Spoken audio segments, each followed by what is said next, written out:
Hello, everyone, and welcome to this conversation presented by White House Custom Color.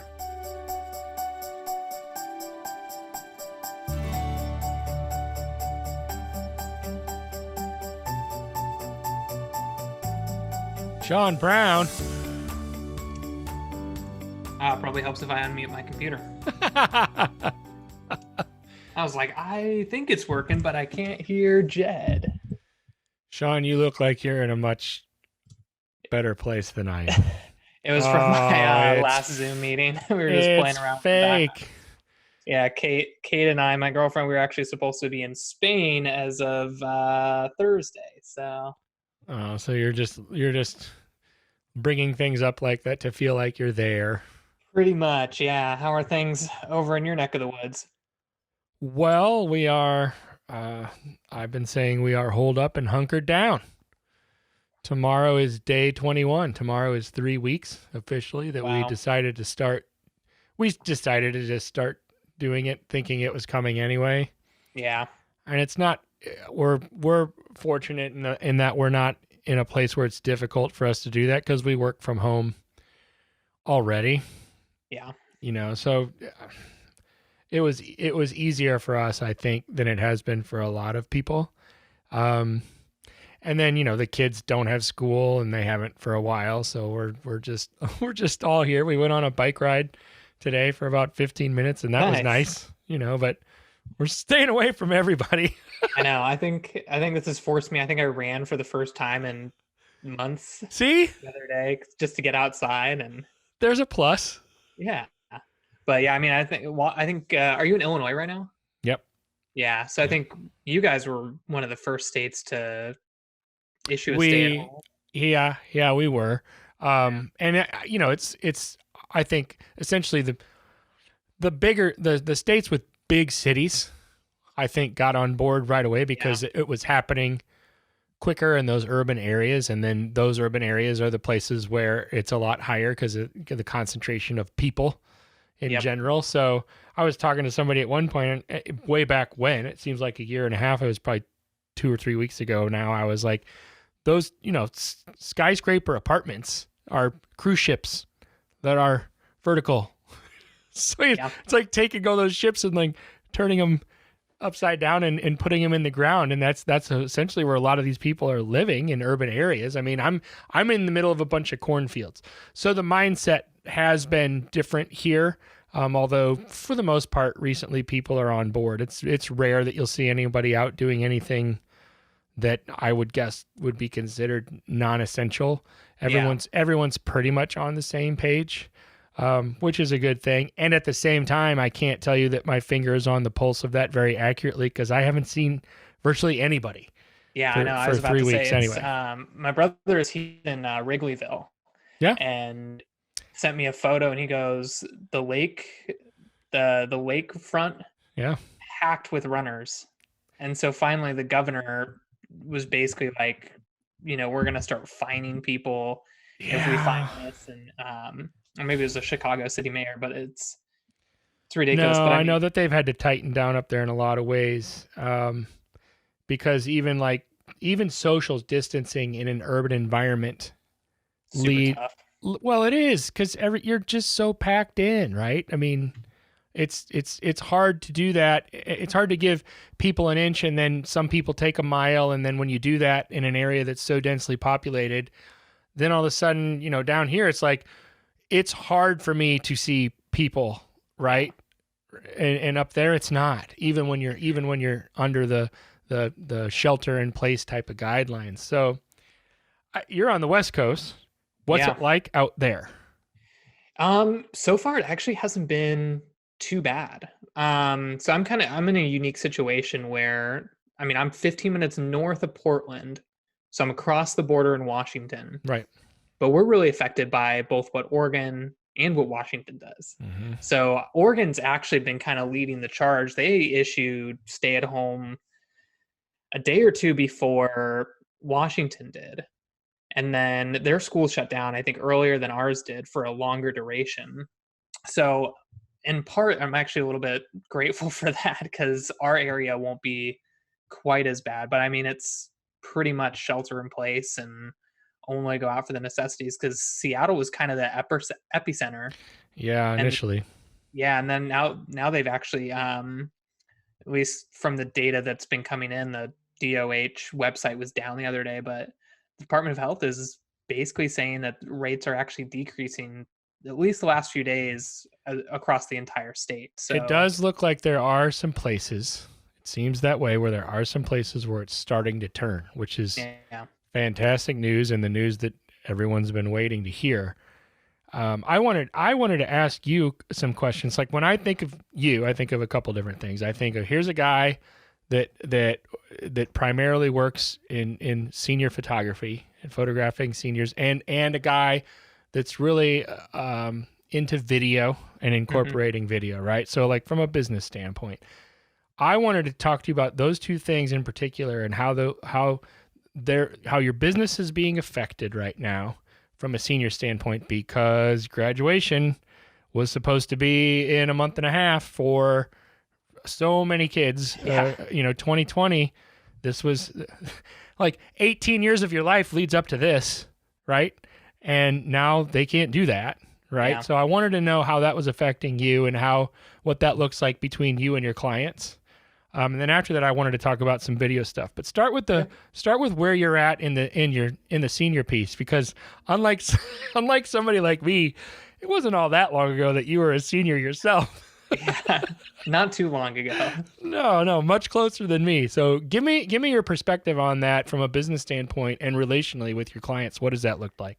Yeah, it's super interesting because for where I'm at geographically, almost I would say 85 to 90% of senior photography is done in the summer and early fall. Right? So we as a whole in Washington, we haven't really been affected shoot wise that Not drastically. shoot wise, right? Yeah. However, in terms of clients and they're kind of just taking it all in, Yeah. it's hit them hard. Yeah. And so really it's been less of a, I need to get shoots in, or I need to get grad cards out, because we don't graduate until mid-June. So we even Oh. have a little bit more time than other Oh, I people. didn't And realize that.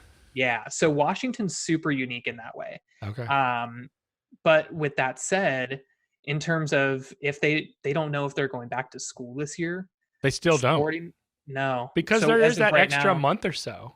yeah, as of right now, I think April 27th for Washington and April 30th for Oregon schools So is what they've been their graduation could still be on. potentially. Oh, so they're still Yeah. waiting to see. So they're in limbo right now. Oh man. Yeah. But proms, Yeah. sports events. So, Yeah. these people have been waiting to go to state championships their senior year for, like you said, 18 years. And now that's wiped off the table. So that's not a part of their senior year anymore. And they don't know when grad parties are. So, I've gotten calls basically like, hey, hold off on printing grad announcements because we don't know when the party is, or go ahead and send them, but take off all the dates, Oh that yeah. sort of Take thing. off the And they're dates. just still grappling with the fact that I really am just using this as a time just to reach out to them Yeah. and connect with them and make sure that they know that I'm there for them and their families, because What does that look like? How do you do that? What are the practical yeah. pieces of that? Honestly, I think it was last week that all the days blend together, but last week I essentially sat down and went through my entire client list, and it's nice because I have iMessage on my Mac, so it's just super quick, copy and paste and customize it a little bit. But I Yeah. texted every single one of my clients from last year, basically just acknowledging that, hey, this is a super, super tough time. I know that you guys kind of don't know what's going on, but just wanted to let you know that I'm here for you and your families. Hopefully, you guys are staying safe and healthy. And got a ton of texts back that basically were saying, thanks so much for reaching out. Today was a super tough day. And really, they just want that connection. So it's been on a large front. How do you connect my senior team? So the class of 2020 and the 2021 team, because they're both going on right now, Right. essentially. How Right. do you connect them with each other? How do you form those connections um, virtually, when, because we can't really go out and meet with each other, and just trying to keep some sort of connection going, because that's pretty much all they have at this point is social media, social connection, after all of those events have been scrapped. So for me, it's a little bit less focus on photography, a little bit less focus on the business, and more focus on connecting with people. And potentially, this doesn't hit my shooting season at all. But you still have to be cognizant. I have one individual whose mom is a flight attendant, and so I think she said that she took the 30-day furlough, and their airlines cut back travel 75%. Yep. And basically, it's a lot of uncertainty because they don't know when the airlines are going to get back up. So there are a lot of individuals whose families are kind of in limbo right now, and I think that's the word, is just limbo. They don't know what to expect. They don't know when to expect it, and they don't really know what's coming next or when it's coming next.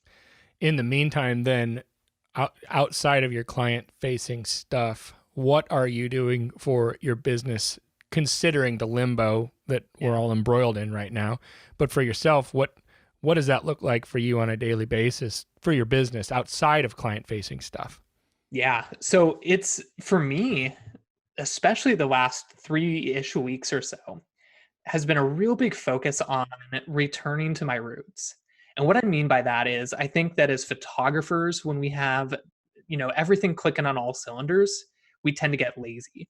So we tend to relax on our marketing message. We tend to relax on why we got started. Yeah. We just kind of go through the motions. Yeah. And so I'm really using this as a time to go back to, what was I doing, 5-6 years ago, when I was trying to still grow and still reach new clients and all that stuff. What does that look like today?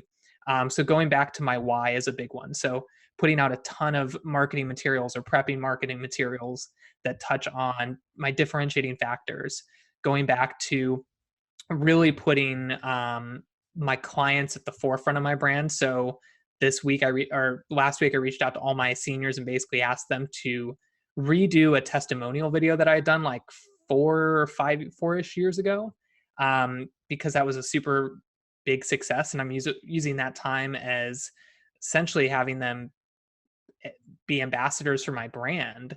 And this is really During, interesting. Let me unpack this a little bit for yeah, myself too. But how are you walking the line? Like, because I think what you're doing sounds really great, especially all things. I mean, everybody else is home too, right? hmm How do you walk the line between getting people to be on board with this and coming across as, oh, he's taking advantage of this time to use us for this, that? I mean, I'm kind of thinking off the top of my head, but how do you present that in a way, or how is that structured in a way that doesn't come across as maybe tone deaf?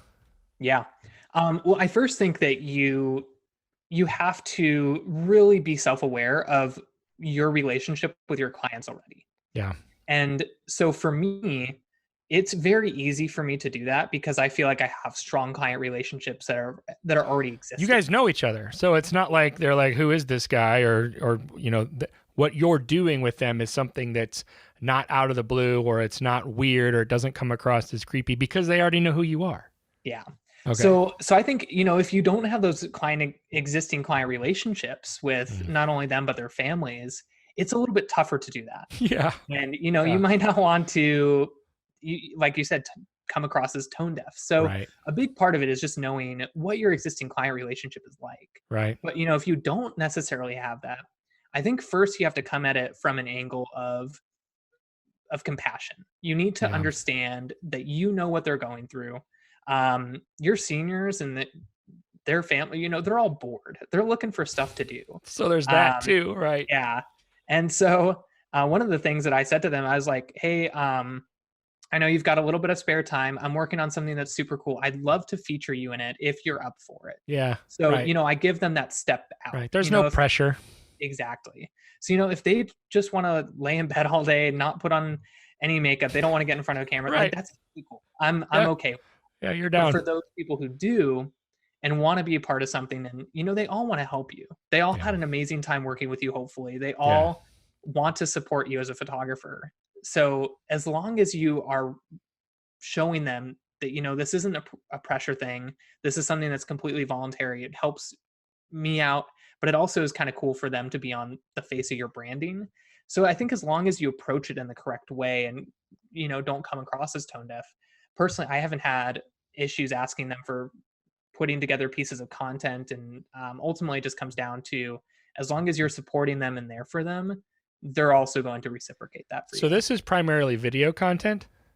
Yeah, Because that the last two big projects that I worked with the team, we can kind of touch on how I was doing that too if you want to. But I would the like to, last, because it segues into what I wanted to talk to you about as well yeah, with you, is the video aspect of things. So go ahead and dive in. yeah. So for the testimonial one, that was basically just them talking about their experience. I had a few different prompts, and then I'm just going to edit that together. Probably mainly use it as an IGTV piece of content, Hmm. because right now photographers should all be putting out content. Yeah. And there's a difference between, I think a lot of people get confused when they hear the word marketing and they think sales Hmm. versus actually marketing. Because what marketing is telling, essentially, it's a way to communicate your brand message through, whether that be um, explain, really, there are kind of three pieces of content. So it's education, connection, and communication.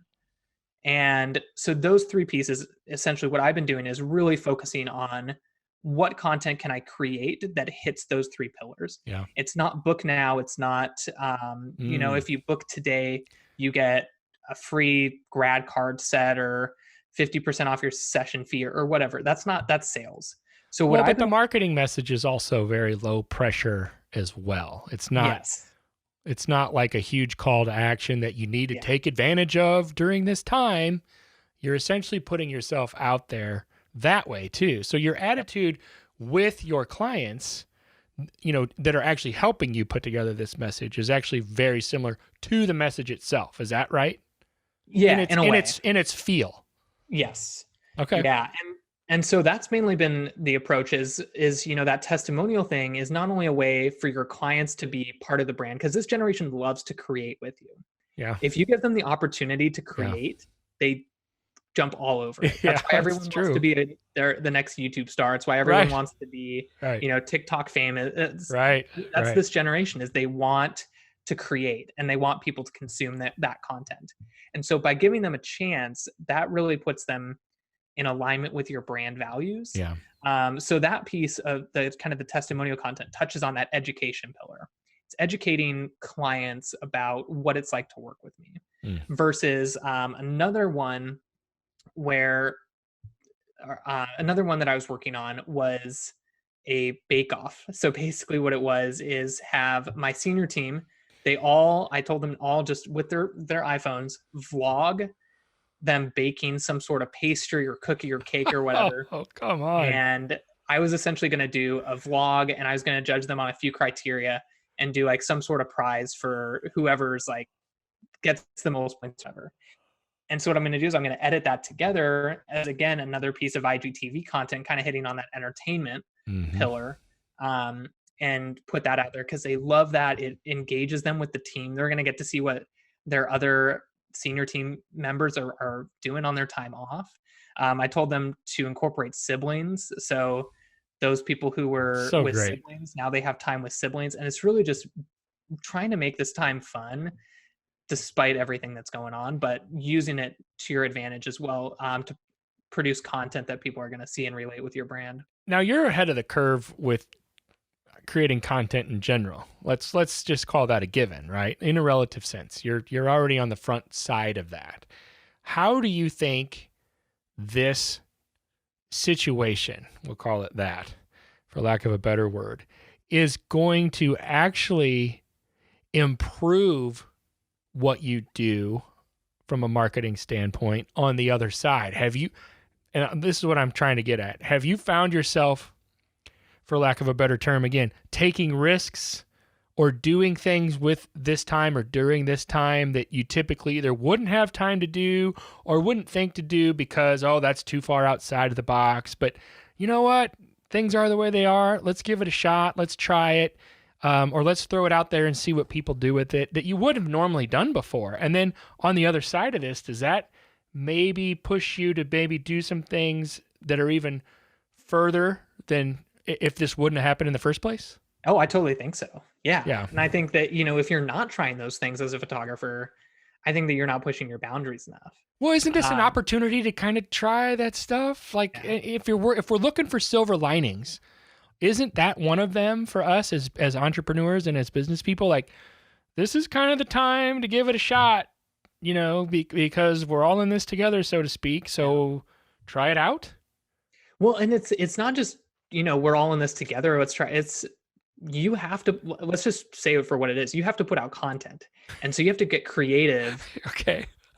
You need to get creative on how you're going to make that happen. Right. So as photographers, we have now had our number one piece of creating content stripped away from us. We can't shoot. Right. Okay. But what we can do is we can use existing content, we can use video, and we can use social connection. So Mm-hmm. tools like Zoom, like we're on right now, Right. group text to bounce ideas off your team or bounce ideas off your clients and whatnot to create those pieces of content. And ultimately, I think that pushes you to try something different Right. because, if this never would have happened, I never would have thought, hey, let's do a bake off with the team Right. and have it happen. But, you work with what you're given and they're at home. Right. They all have flour, they all have sugar, they all have vanilla extract in their Yeah. pantries. So they can all go and make something. And What so, What are you doing? I wanted to know what you were doing on TikTok, because you mentioned TikTok. yeah. How does that fit into this scheme? Yeah. So TikTok, I'll kind of rewind. So I'm actually super fortunate in the fact that, if I didn't have this, I wouldn't have the content.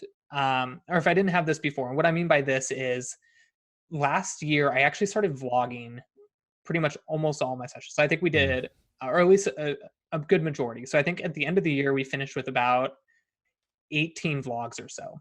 Yeah. So we did probably about a little under half of the senior sessions I shot. We vlogged it. But with that, I essentially just went back and repurposed the content and cut it into 15, 30-second TikTok stuff, Yeah. and added in the edited images already. So it usually only takes about 5 to 10 minutes to create.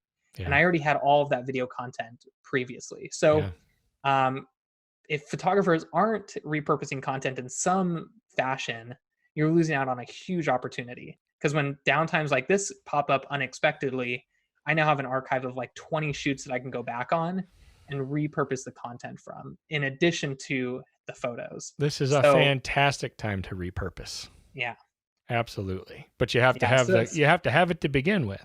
you have to have it to begin with. So if Right. you're like, oh, I'll start on TikTok. I mean, there's still ways to do it, and there are Well, you actually already some. have the stills. Yeah, you You already do have the have stills. you could do do a have stills you slideshow. could right. Yeah. Right. But yeah, I think now is a great time to be on that platform if you're a senior photographer. I think it's like 60, something crazy, like either like 40 or 60% of the platform consists of like 16 to Yeah. 24 or something like that. Yeah. So it's basically like your audience is on it. Right. And it's a tremendous organic growth opportunity right now on Right. that platform. Yeah. That's the big Yeah. piece too. You can What's get that? you can get tens of thousands of views Oh yeah. without even trying. Yeah, I think I think my top one's at like 95,000 views right It's now, and crazy. I have some that are 95, 70, 40,000 views, It's awesome. and that's just it within the last month. So it's a big platform, yeah. End this conversation with just something that you would have to say to the community in general. That's what I'm doing with some people. I'd like to hear what your words of advice or encouragement are to people in general right now. Yeah, I think the biggest thing is just whether you like it or not, you're a leader in your community, and there are people looking to you for how you're responding during this. Mm. And so my ultimate thing has been positivity. You're never going to see me complaining on social media about, I might post the occasional back, back when we could actually go outside and have a photo shoot if, I'm posting a throwback or something, but I'm Yeah. never going to approach it from a predominantly negative angle. Right. Yeah, you can relate to them a little bit and be like, hey, this sucks that Yeah. you're stuck in home all the time. Mm-hmm. But here, let's look at the positives. Mm-hmm. So even, on one of my posts where it was, hey, seniors, like, I totally get that this sucks. And then basically went on a paragraph of, here are the positives about what's going on. And like you said, you have to come across as not tone deaf. You have But to. Yeah. I think that positivity is something that people really want to hear. Yeah. That's why John Krasinski's Some Good Oh, News so went good. viral. Such a good video. So good. But it went viral because people are yearning for something that isn't Yeah. negative. Yeah. Yeah. And so you really need to assess your standing as a leader in your community, whether you like it or not, Mm-hmm. and really focus on how you can be helping your community, how you can be a positive source of inspiration during this time. And I think that's the biggest thing is just approach everything with positivity. Yeah, it's new. Nobody's been through this before, but if we can kind of take it from a positive angle and make somebody's day a little bit better, that's all that people are looking for. And I think that that's what they want to see from leaders in their community, and especially working with, whatever genre you are. People Yeah. are looking to you. You're on their feeds. They're seeing your messages, and I think that positivity is the number one thing that we can be doing as businesses right now. That's a great message. I appreciate your time and your words of wisdom. I will take them to heart myself. In the meantime, stay safe, stay home, stay healthy. You too, Jed. Thanks, brother. Hey guys, thanks for watching this conversation presented by White House Custom Color on YouTube. Be sure to check out our other content and click that subscribe button right there. Right. Right there. It's there somewhere.